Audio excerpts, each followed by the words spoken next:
creation, the birthing. When a child comes into the world, that's what the child is. It's a bundle of creativity. A criatura, a child, is still that miracle of birthing that is so involved and so interested in discovering things that their imagination is alive, and it gravitates to creativity very naturally. It's the grown-ups, parents, well-meaning as they might be, that began to probably not understand that as well as they could, and so the child's very natural gravitation towards designing, towards doing art, towards creativity is lost.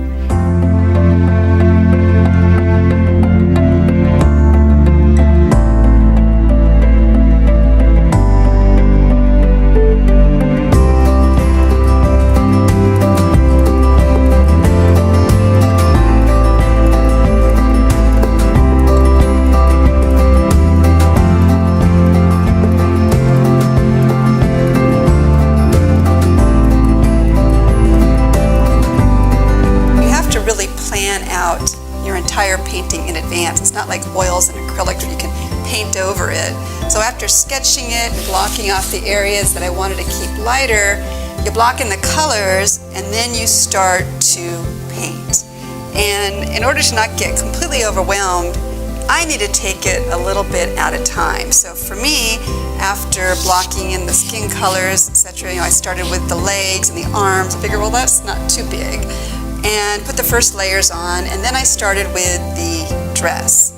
And the way I paint with watercolor paints, I'm more opaque style versus transparent, so that requires a lot of layering, and people are always amazed when they learn it's watercolors because it does look a little bit more like an acrylic, but because of the layering, the colors become more intense. But that again requires a lot of layers, a lot of patience as you wait for the layers to dry. And a piece like this takes about 2 to 3 weeks, mostly because I have to get up the courage to actually paint sometimes because it is so big and overwhelming.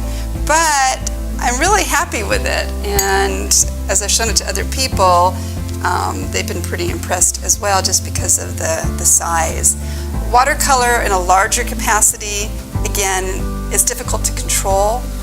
But as I said, if I take it in smaller portions, considering like each thing is its own small painting, then eventually it all comes together as a whole. I really try to set a schedule that between 9 and 10 I am painting. That's my goal. And if I can paint between 2 to 4 hours a day, or something related to the painting, then that's my objective every time I get up. And what's nice is after a while you kind of lose yourself in the painting. It's amazing when I suddenly realize what time it is. That's usually because my dog is telling me it's time to take him for a walk. But you get so immersed and caught up, and you think, oh my gosh, how did an hour and a half just zoom by like that? It's pretty remarkable.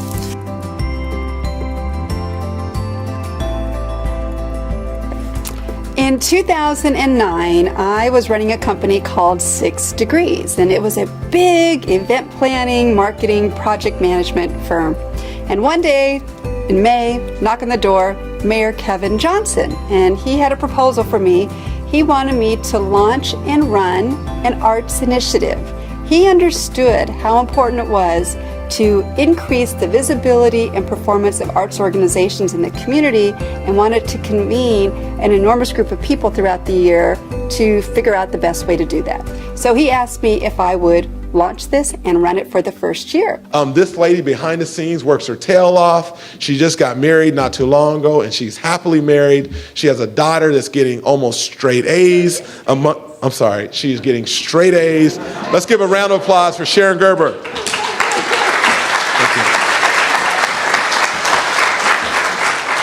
First, I need to thank Sacramento High for those straight A's. Anyway, good morning. As you know, each month our goal is to commit to you certain action items and then come back to you 30 days later and let you know that we've accomplished them. And I'm proud to say that every month we've been able to do that, and we've done it again this month. I launched For Art's Sake, and it was a huge success. We had meetings every month, gathering everybody from all the different sectors of the arts. And for me, it was such a wonderful experience because I have been very passionate about the arts since I was a little girl. When we talk about an action, One group that I was surrounded by were artists who paint. And I didn't know how to paint. I've never taken a painting class. I'd never drawn before. And I felt a little kind of humbled being around such great artists. And I thought, I have to try and see what they do and how I like it. So I thought, okay, I will start with paint by numbers. And people laugh when I say that. But paint by numbers is not the little dogs and cats from the past. It's pretty sophisticated. And it taught me how to use a brush, and it taught me how to mix paint. But after a year and a half of paint by numbers, I said, you know, Sharon, you should probably take a big girls class now. So I signed up for my first beginning watercolor class with Gail Rappaport-Weiland, who's an artist, and she was teaching out of Rockland Sierra College. And I fell in love with painting and with watercolors. And I proceeded to take several classes from Gail, David Lobenberg, Kathy Lemke-Weiss, a number of artists here in Sacramento.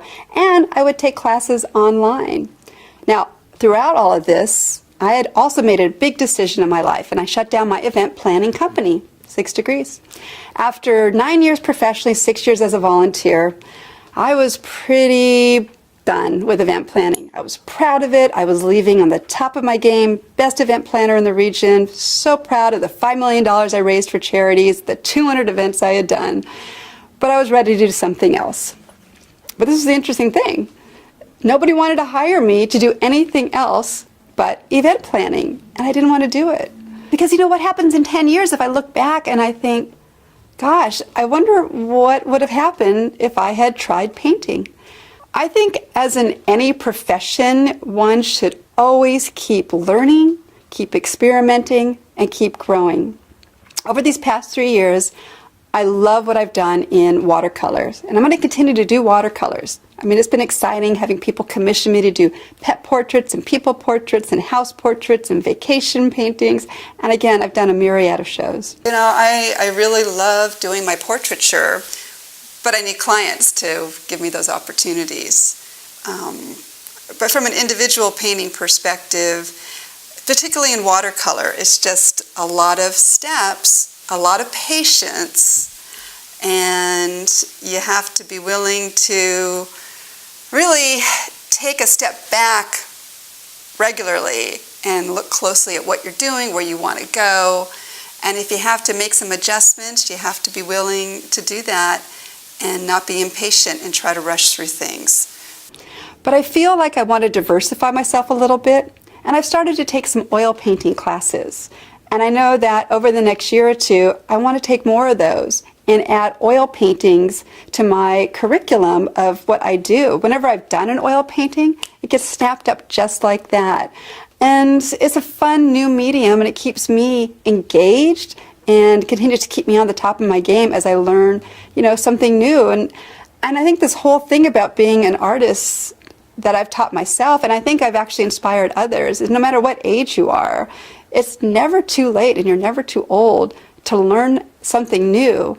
And you should always take the opportunity to try something new, because you never know how will it turn out. Well, I think no matter what your age is, be you a young person, a child, mid-20s, you know, my age and on up, life is short. And you want to have zero regrets. You want to be able to look back and think, I did everything that I possibly could. And one of the most amazing things I've discovered is the ability to use art to express yourself.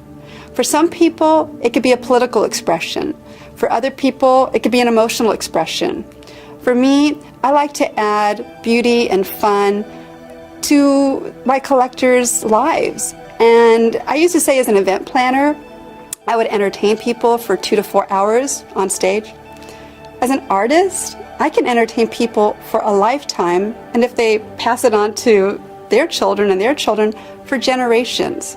And so again, just think about the impact that anybody can make by picking up a paintbrush, picking up a pencil, picking up a guitar, picking up anything that's artistic and expressing yourself. You'll not only get a tremendous amount of self-satisfaction, you will actually make a huge difference in the lives of others who get to be entertained by what you do.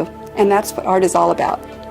I'm the store manager here at the Sacramento River Park location for Umpqua Bank. Here at Umpqua Bank, we like to hold store events that will promote our local artists. It's like today we have our art show here promoting Sharon Gerber's, who is the artist, her paintings here. We love to hold these events to give back to the community, as well as in this case here, we're giving back to a charitable cause on some of the paintings that are being sold today. So by giving an opportunity to display the local artists and Sharon Gerber's paintings, it allows us to hold these events going forward and be able to give back to the community and give the opportunity for local artists in the area to display their paintings going forward here at Umpqua Bank. And when I saw that photograph, I knew I had to put it into a painting. And this is one of those romantic paintings that is available at our show tonight. Next to it is the Mark Hopkins Hotel. It was such an honor for me to be commissioned by the Mark Hopkins to paint this particular image. In fact, I'm the only artist that's been given permission to paint this particular image. It's now hanging at the Mark Hopkins, but I was also given permission to create 20 limited edition giclées. That's it. And so this is one of the giclées that's available for purchase.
Yeah.